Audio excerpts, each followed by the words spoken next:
Roger just farted and it straight up blew up the whole town. Everyone in town got hurt in the explosion, and the shockwaves even rippled across the globe. Stan was out on a mission, so he survived, but he still had to head back to town to find his family. With food running scarce, the town turned brutal. People were even resorting to cannibalism. When Stan finally made it home, his house was in ruins. Suddenly, he heard a noise downstairs, someone rummaging for food. He rushed down and found Luis, who hadn't seen a normal human in ages. As they talked, Luis suddenly froze and said, "Someone's behind you." Next thing Stan knew, Luis was grinding his teeth like a maniac. When Stan turned to add wood to the fire, Luis snatched his weapon. Turns out Luis had gone full cannibal weeks ago. Stan quickly put out the fire and barely escaped with his life. Outside, he ran into Greg by chance, who said he knew where Francine and the others were. But out of nowhere, Luis chopped off Greg's leg, cackling, "This'll be enough for today." So Stan had to carry Greg on his back and head out to find Francine. On the way, they stumbled across Roger. Stan begged to know where his family was, but Roger hadn't seen them either, though he hinted they might be in New Haven, telling them, "Just follow this road, and you'll get there." Suddenly, a burning train came roaring up behind them. They jumped on board, but Greg didn't make it until the last second. That night, a robber burst in demanding their food, but Roger grabbed Stan and jumped off the train before the guy could blink. Stan panicked about Greg, but Roger shrugged and said, "Nah, he's definitely dead." To their shock, Greg had turned the tables and killed the robber.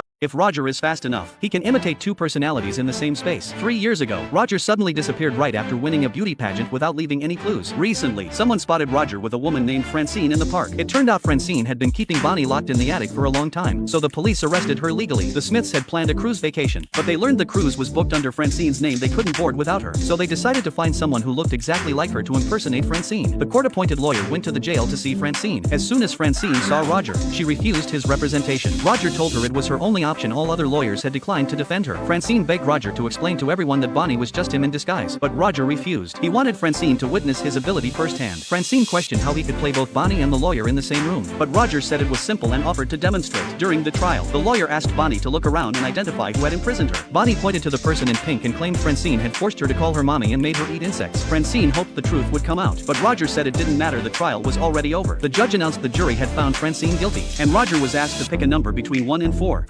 4. Perfect. I hereby sentence Miss Smith to 4 life sentences. Francine couldn't believe the outcome. She never thought Roger wouldn't help her escape.